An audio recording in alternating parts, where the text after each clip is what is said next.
ঘটেছে, এর মধ্যে একটা ঘটনা আমি একটু আলাদা করে বলবো ভেবেছিলাম, সেটা নিয়ে কথা বলতে চাই। এটা আলাদাভাবে একটু আলোচনা করা দরকার, কারণ এই রকম ঘটনা বাংলাদেশের সামনে আরও ঘটবে নিশ্চিতভাবেই বলতে পারি।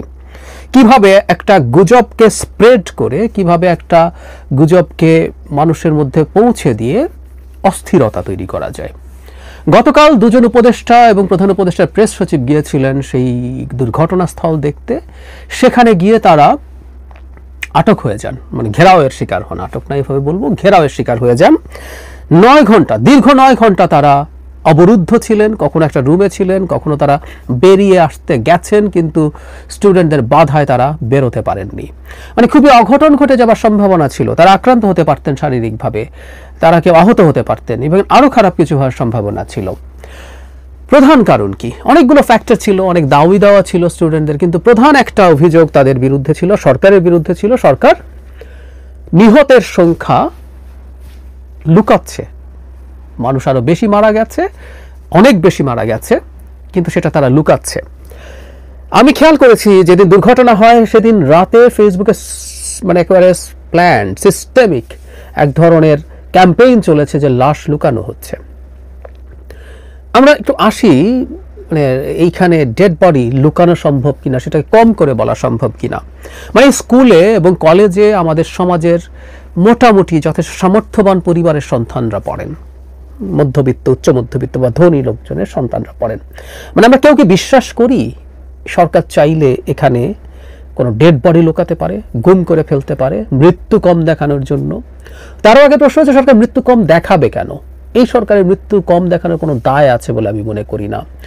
কেউ কেউ বলতে পারেন যে পরিস্থিতি অনেক বেশি ঘোলাটে হয়ে যেতে পারে, মানুষের উত্তেজনা অনেক বেশি বেড়ে যেতে পারে, সেই কারণে লুকাচ্ছেন, কিন্তু আমি সেটাকেও যৌক্তিক মনে করি না। সোফার যে সংখ্যার মানুষ মারা গেছেন, শিশু মারা গেছে, সেগুলো যথেষ্ট অস্থিরতা তৈরি করার জন্য।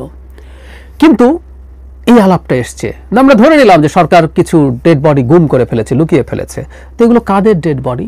ওই যে বললাম, ওই শ্রেণীর মানুষজনের সন্তানের। সোফার নিউজে দেখেছি 6টা ডেড বডির ঠিক শনাক্ত করা সম্ভব হয়নি এখনো। এর বাইরে ধরলাম কারো সন্তানকে পাওয়া যাচ্ছে না স্কুলের পর থেকে, তার ডেড বডিও পায়নি কোনো অভিভাবক। মানে আজকে সোশ্যাল মিডিয়ার যুগে, বিশেষ করে যে শ্রেণীটার কথা বলছি, এনারা খেটে খাওয়া গার্মেন্ট শ্রমিক নন, এনাদের প্রায় সবারই যথেষ্ট সোশ্যাল ক্যাপিটাল আছে। অনেকেরই খুঁজলে তারা দেশের অনেক মেইন স্ট্রিম মিডিয়া, টিভি বা পত্রিকাকে যোগাযোগ করতে পারেন, তারা চাইলে এই তথ্য খুব ইজিলি মানুষের সামনে নিয়ে আসতে পারেন। সুতরাং সরকার চাইলেও এই তথ্য গোপন থাকার কোনো কারণ ছিল না। আমি বিশ্বাস করি এর মধ্যে এরকম কিছু ঘটেনি, কিন্তু গুজবটা উঠল। এর মধ্যে একজন দায়িত্ববান মানুষ, একদম দায়িত্বশীল মানুষ এমন একটা মন্তব্য করেছেন, সেটাও খুবই সারপ্রাইজিং। এটা কেন করেছেন আমি জানি না। জামায়াতের আমির একটা সমাবেশে গিয়ে বলছেন যে এখানে 100-র মতো মানুষ মারা গেছে বলে তার ধারণা, এভাবে বলছেন। মৃত্যুর সংখ্যা বাড়তে পারে বা বাড়বে, আমি আমার প্রথম দিনই বলেছি যে কোনো ডাক্তার জানেন, আর যারা পোড়া রোগী সম্পর্কে জানেন তারা জানেন, শুরুতে একটা অ্যাসেসমেন্ট হয়, সেই অ্যাসেসমেন্টে অনেক ক্ষেত্রে বলে ফেলা যায় যে এই রোগী আখেরে হয়তো বাঁচবেন না, খুব মিরাকুলাস কিছু না হলে। কিন্তু সেটা এক জিনিস, আর এখানেও তিনি এমন একটা মন্তব্য করলেন, আমি মনে করি তার এই ধরনের মন্তব্য দায়িত্বশীল আচরণ হয়নি। এই রকম সংকটের সময় তিনি এরকম মন্তব্য যখন করেন, তখন ওই ন্যারেটিভটা যেটা ডালপালা মেলছিল বা একটা মানে পক্ষ ছড়িয়ে দেওয়ার চেষ্টা করছিল, সেটা পালে হাওয়া দেয়। চাইলে এমনকি কেউ তাকে, তার এই মন্তব্যকে সেই চেষ্টার পার্ট হিসাবেও ইন্টারপ্রিট করতে পারে। ফেসবুকের 8-10 জন একটা কথা বলা আর জামায়াতের আমির স্বয়ং বলার মধ্যে কিন্তু পার্থক্য আছে।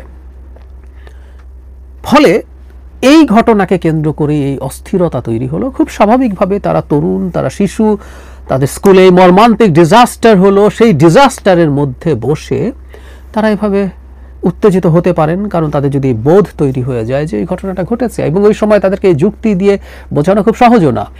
আমি মানি সরকারের কমিউনিকেশন একেবারেই ভালো ছিল না।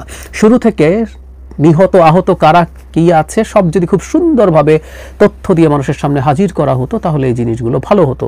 এছাড়াও সংবাদ সংগ্রহের সময় সংবাদকর্মীরা বাধার সম্মুখীন হয়েছেন আইনশৃঙ্খলা রক্ষাকারী বাহিনীর দ্বারা, এই অভিযোগগুলো সামনে এসে হাজির হয়েছে। তো এই অস্পষ্টতাগুলো হয়তো এই প্রেক্ষাপট তৈরি করেছে, কিন্তু একটা গুজব চাপিয়ে দেওয়া যাচ্ছে, সেটা রিয়াকশন হচ্ছে।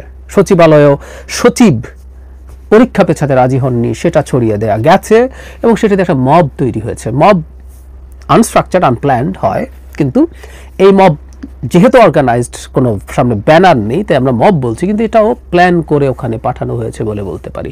সুতরাং গত দিনের এই দুটো ঘটনা আমাদের খুব কগনিজেন্সে রাখতে হবে, খুব সিরিয়াস কগনিজেন্সে রাখতে হবে। বাংলাদেশের নির্বাচন পিছিয়ে দেওয়ার জন্য নিরাপত্তা পরিস্থিতি, আইন শৃঙ্খলার পরিস্থিতি খারাপ আছে, এই ন্যারেটিভ বিল্ডিংয়ের চেষ্টা হচ্ছে এবং এই ঘটনাগুলো ঘটবে। আমরা সরকারের দিক থেকে চাইবো, সরকারকে যদি আমরা একটু বেনিফিট অফ ডাউটও দেই যে সরকার প্ল্যান করে এটা করেনি, কিন্তু সরকারের কমিউনিকেশনের প্রবলেম আছে, এই কারণে এই ধরনের অস্থিরতা তৈরির প্রবণতা সামনে আরও বাড়বে। সরকারকে খুবই সতর্ক হতে হবে যেন তারা এই ধরনের ক্ষেত্রে খুব দ্রুত ব্যবস্থা নেয়। এই ধরনের মিসইনফরমেশন এবং ডিসইনফরমেশন, এই ক্ষেত্রে অনেক ক্ষেত্রে ডিসইনফরমেশন কাজ করে, সেগুলো যাতে তারা ফাইট করতে পারেন। আর ক্রমাগত হতে থাকলে এই প্রশ্ন জনগণের মধ্যে এসে দাঁড়াবেই যে এটা আসলে ডেলিব্রেট, এটা তাদের প্ল্যান্ড, তারা ইচ্ছে করে এটা করছেন। কারণ এই অভিযোগ সরকারের একটা অংশের মধ্যে, একটা অংশের বিরুদ্ধে মানুষের আছে যে তারা নির্বাচনটাকে অ্যাট এনি কস্ট পিছিয়ে দিতে চান। সরকার কি করবে না করবে সেটা খেয়াল রাখবো, কিন্তু আমাদের জনগণের প্রচুর সতর্ক থাকতে হবে সামনের দিনগুলোতে এবং প্রচুর শোরগোল করে যেতে হবে। আমরা খুবই খুবই টার্ময়েলের টাইমে আছি, খুবই ক্রিটিক্যাল একটা টাইম আমরা পার করছি। গতকাল সারাদিন ঢাকা শহরে, খোদ ঢাকা শহরে ভীষণ নৈরাজ্যকর পরিস্থিতি তৈরি হয়েছিল। দেশের আইন শৃঙ্খলার অবস্থা কতটা খারাপ সেটা অলমোস্ট প্রমাণিত হয়েছে গতকাল, এবং দুটো ঘটনা দুটো জায়গায় ঘটাকে খুব বেশি বিচ্ছিন্ন ঘটনা হিসেবে দেখা ঠিক হবে বলে আমি বিশ্বাস করি না। আমি কিছুদিন থেকেই বলার চেষ্টা করছি, লিখছি, প্রথম আলোতে একটা কলামেও লিখলাম, দেশের আইন শৃঙ্খলা পরিস্থিতির অবনতি পরিকল্পিতভাবে ঘটানো হবে একটা গ্রুপ, একটা পক্ষ এই ধরনের চেষ্টা করে যাবে। আমি মনে করি গতকাল যা যা ঘটেছে দুটো ঘটনা সেটা পরিকল্পিত।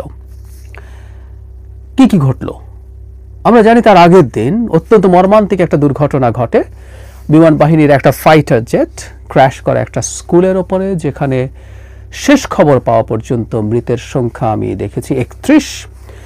যদি এই সংখ্যা নিয়েও খুবই চমৎকার গুজব আছে এবং সেটাকে কেন্দ্র করে বহু কিছু ঘটেছে, এটা নিয়ে আমি একটু আলাদা করে কথা বলতে চাই, আলাদা একটা ভিডিওতে কথা বলবো। কিন্তু সেই গুজবকে কেন্দ্র করে যেটা দাঁড়ালো, দুজন উপদেষ্টা ঘটনাস্থল দেখতে গিয়েছিলেন, আইন উপদেষ্টা এবং শিক্ষা উপদেষ্টা, সাথে প্রধান উপদেষ্টা প্রেস সচিব ছিলেন। সেখানে ছাত্ররা তাদেরকে ঘিরে ফেলে, তারা অবরুদ্ধ হয়ে পড়েন একটা কক্ষে দীর্ঘ সময়। তারা বেরিয়ে আসার চেষ্টা করেছেন কয়েকবার, কিন্তু তারা বেরিয়ে আসতে পারেননি, তাদেরকে ফিরে যেতে হয়েছে স্টুডেন্টদের চাপের কাছে নতি স্বীকার করে।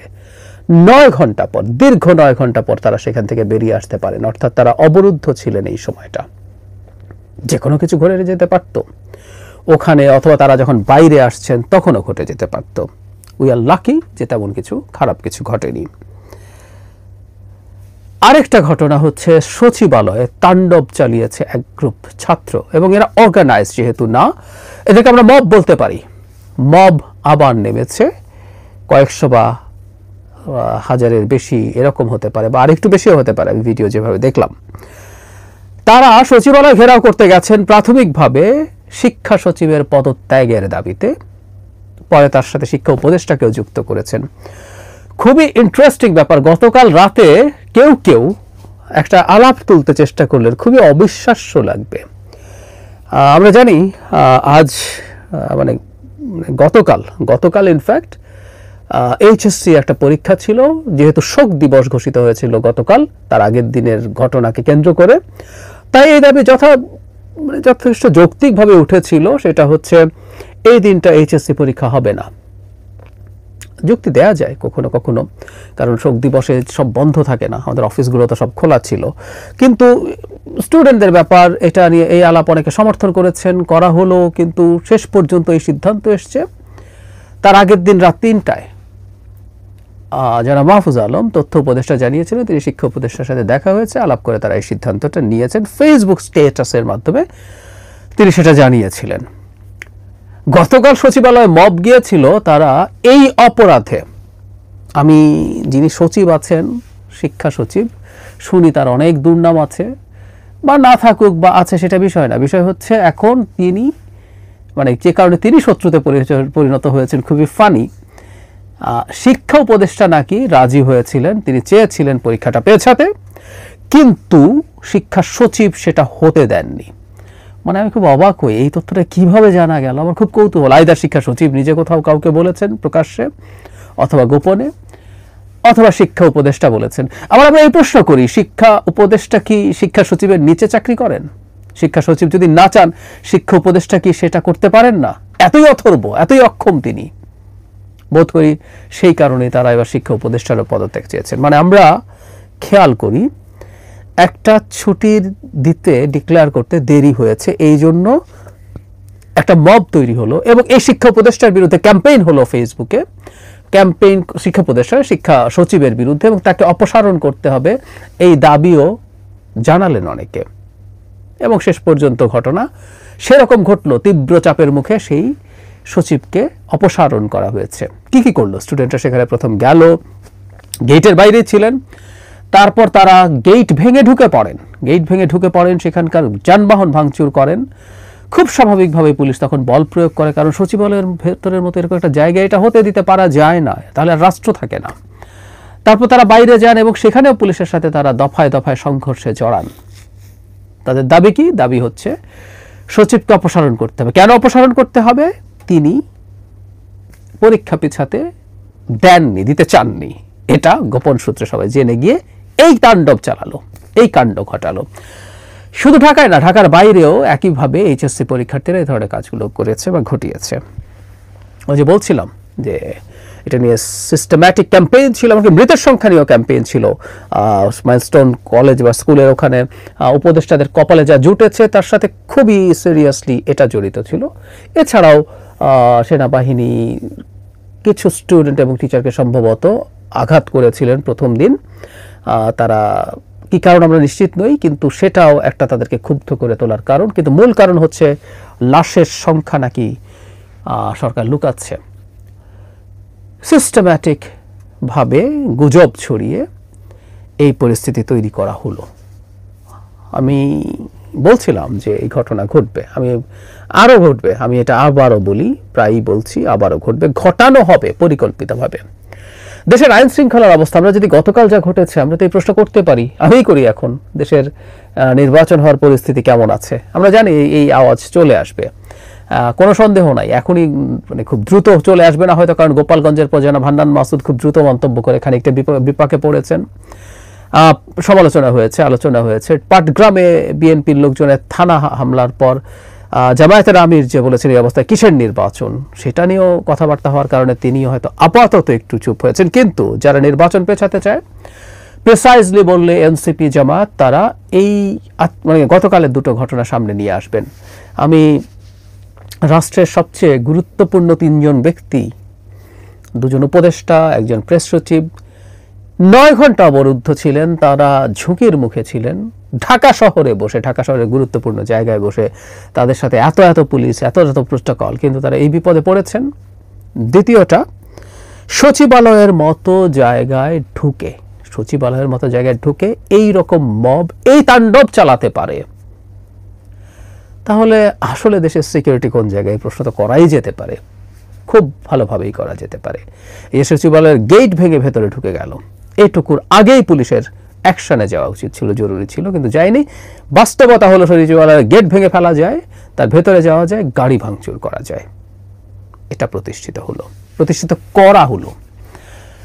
নির্বাচনের জন্য যথেষ্ট নিরাপত্তা নেই, অভ্যন্তরীণ নিরাপত্তা বা আইন শৃঙ্খলার অবস্থা ভালো না, এটা দিয়েই নির্বাচন পেছানোর পায়তারা চলবে, পায়তারা হবে দীর্ঘদিন থেকে। বলছি কথাটা, যেখানেই ঘটুক না কেন, যে কোনো ঘটনা, সেটার সাথে রিলেট করার চেষ্টা করা হয়, তাহলে স্বাভাবিকভাবে যেটা হবে, যে ঘটনাগুলো স্পন্টেনিয়াসলি ঘটে সেগুলোকে তো ইউজ করা হবেই, আর যেগুলো ঘটে না সে মানে নতুন করে ঘটানোর চেষ্টা হবে। জনাব নাহিদ ইসলামের মার্চের কথা আমি মানে রিপিটেডলি বলছি, আপনাদের অনেকের বোরিং লাগতে পারে, তারপরে আমি বলে যাই। তিনি রয়টার্স এএফপিকে বলেছেন যে এই বছরের মধ্যে নির্বাচন হওয়া কোনোভাবেই সম্ভব না, কারণ মানে নির্বাচনের আইন শৃঙ্খলার পরিস্থিতি মোটেও ভালো না। সুতরাং আমরা ঠিক সেদিকে এগিয়ে যাচ্ছি, সেই রকম একটা পরিকল্পনা আসছে। আমরা অচিরেই গতকাল যা ঘটানো হলো, ঘটেনি আসলে, এগুলো ঘটানো হয়েছে, গতকাল যা ঘটানো হয়েছে সেগুলো আদতে